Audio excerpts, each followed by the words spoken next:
reply to CAT motion by Srimad Shailendra Chandra Nath Mahoday. রাজ্যের উচ্চ শিক্ষা দপ্তরের অধীনে আমাদের 25টি সরকারি ডিগ্রি কলেজ আছে, 5টি প্রফেশনাল ডিগ্রি কলেজ, 6টি পলিটেকনিক ইনস্টিটিউশন এবং একটি ডিগ্রি টেকনিক্যাল ইনস্টিটিউট এবং 3টি এনসিসি ইউনিট রয়েছে। রাজ্যের এই কলেজ এবং ইনস্টিটিউটগুলোতে আউটসোর্সিং এর মাধ্যমে সুইপিং ক্লিনিক 137 যে মাল্টিটাস্কিং কর্মচারী গ্রুপ ডি জেআরবিটির মাধ্যমে উচ্চশিক্ষা দপ্তরের যে বিভিন্ন কলেজ এবং ইনস্টিটিউটগুলোতে আমরা নিয়োগ করেছি।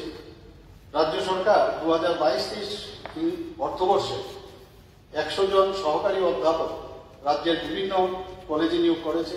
এছাড়াও 201 জন 201 সহকারী অধ্যাপক পদে নিয়োগের প্রক্রিয়া চলছে। আরো 200 জন সহকারী অধ্যাপকের পদ সৃষ্টির জন্য অনুমোদন অর্থ দপ্তর থেকে পাওয়া গেছে।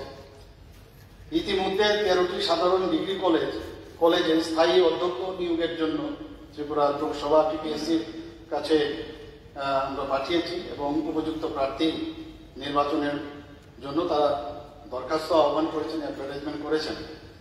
রাজ্য সরকার এই স্থায়ী পদে কর্মচারী নিয়োগের জন্য সর্বদাই সচেষ্ট রয়েছে। তাই আউটসোর্সিং সার্ভিসে প্রস্তাবিত বরাদ্দকৃত অর্থের প্রয়োজন রয়েছে এবং এই অর্থরাশের কোনো প্রশ্নই আসে না।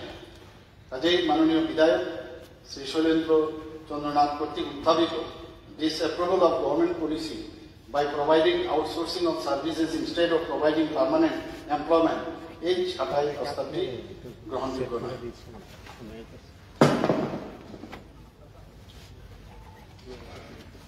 মাননীয় বিধায়ক শ্রী শৈলেন্দ্র চন্দ্র নাথ মহাশয় যে কাট মোশন এখানে এনেছেন, the disapproval of government policy in major work in urban water supply 2024-25 ইংরেজি অর্থবর্ষে 4215 মূল হেডের যে 101 সাব হেডের 101 ডিটেইল হেডে পরিকল্পনা খাতে 68,90,63,000 সাপ্লিমেন্টারি গ্রান্টস হিসাবে রাখা হয়েছে, যার মধ্যে ফ্লাড ড্যামেজ রিস্টোরেশন এবং ল্যান্ড অ্যাকুইজিশনের খাতে অর্থ বরাদ্দ আছে। দপ্তরের প্রস্তাবিত এস্টিমেট অনুযায়ী আরবান এলাকা বাদ দিয়ে যে ক্ষতিগ্রস্ত 124টি পানীয় জলের উৎসের জন্য ফ্লাড ড্যামেজ রিস্টোরেশনের ক্ষেত্রে মোট 20.1586 করোড় টাকা প্রয়োজন এবং পানীয় জল ও স্বাস্থ্যবিধান দপ্তরের স্টোর ডিভিশনের অধিকৃত যে জমির মূল্য ল্যান্ড অ্যাকুইজিশন জাজ কর্তৃক নির্ধারিত জমির পূর্বতন মালিকদের প্রদান করার জন্য সাপ্লিমেন্টারি গ্রান্টসের বরাদ্দকৃত 2.5418 করোড় অত্যন্ত এই টাকাটা প্রয়োজন। এই প্রয়োজনের নিরিখে 2024-25 অর্থবর্ষের যে সাপ্লিমেন্টারি গ্রান্টসের যে সংস্থান রাখা হয়েছে তা প্রয়োজনের তুলনায় খুবই সামান্য। এই পরিপ্রেক্ষিতে মাননীয় সদস্যেরা কাট মোশনে কারণ হিসাবে যে কথাটা উনি রেখেছেন এই উপস্থাপনা বাস্তবের সঙ্গে অসঙ্গতিপূর্ণ এবং গ্রহণযোগ্য নয়।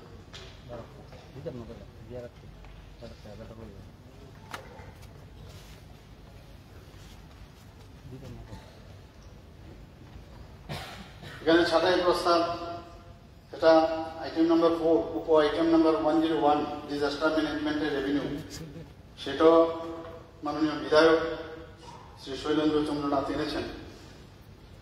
ভারতের পঞ্চদশ অর্থ কমিশন রাজ্য দুর্যোগ ঝুঁকি ব্যবস্থাপনা তহবিল, যেটাকে state disaster risk management fund for SDRMF, সেটা গঠন করা হয়েছে, যার দুটো উইন্ডো রয়েছে। একটা উইন্ডো হলো রাজ্য দুর্যোগ প্রতিক্রিয়া তহবিল অর্থাৎ স্টেট ডিজাস্টার রেসপন্স ফান্ড বা SDRMF, এবং এই তহবিল বরাদ্দ হচ্ছে 80%, যা তাৎক্ষণিক প্রতিক্রিয়া ইমিডিয়েটলি সেখান থেকে রিলিজ করা হয় ও ত্রাণ কার্যক্রমের জন্য সেটা দেওয়া হয়।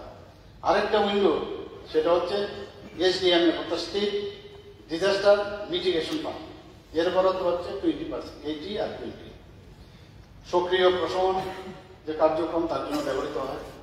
তো ফিফথ ফাইন্যান্স কমিশনের যে সুপারিশ ক্রমে এই যে রাজ্য দুর্যোগ প্রতিক্রিয়া তহবিলের যে SDRF ফান্ড আছে টোটাল আমাদের 420 অর্থাৎ 420 কোটি টাকা এটা রাখা বরাদ্দ আছে। এর মধ্যে এ পর্যন্ত রাজ্য দুর্যোগ প্রতিক্রিয়া তহবিল অর্থাৎ SDRF এ পাওয়া গেছে 261.6 করোড় এবং সম্পূর্ণ তহবিল জেলা এবং লাইন বিভাগগুলোকে উপবরাদ্দ করা হয়েছে, সেগুলোকে আমরা সাবলোকেশন করেছি। এবং state disaster mitigation fund SDRF বিশেষ করে যেখানে মৃত্যু মানুষ এবং গবাদি পশু ইত্যাদি, ত্রাণ ব্যবস্থা, উদ্ধার অভিযান, ফসলের ক্ষতি, মৎস্য চাষের ক্ষতি, ঘরবাড়ির ক্ষতি এবং অবকাঠামোগত ক্ষতির জন্য নিয়ম অনুযায়ী ব্যবহৃত হয়। ফিনান্স কমিশনে যেটা উইথ এফেক্ট ফ্রম 2021-22 হয়েছিল, আজ পর্যন্ত 84 কোটি টাকার মোট বরাদ্দের মধ্যে 46.09 করোড় টাকা রাজ্য দুর্যোগ প্রশমন তহবিলে পাওয়া গেছে এবং 25.43 করোড় এখন পর্যন্ত খরচ করা হয়েছে।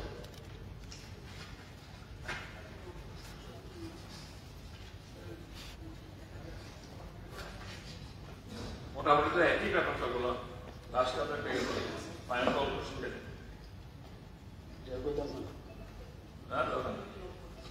বাকিগুলো আমি দেখেছি পুরোটাই মানে যে কাঠমোশনের কথা যেটা বললেন, তো আমার মনে হয় এখানে আমি লে করে দিচ্ছি, তো কোন অবস্থায় সমর্থন করছি। ঠিক আছে, মাননীয় সদস্য সদস্যগণ।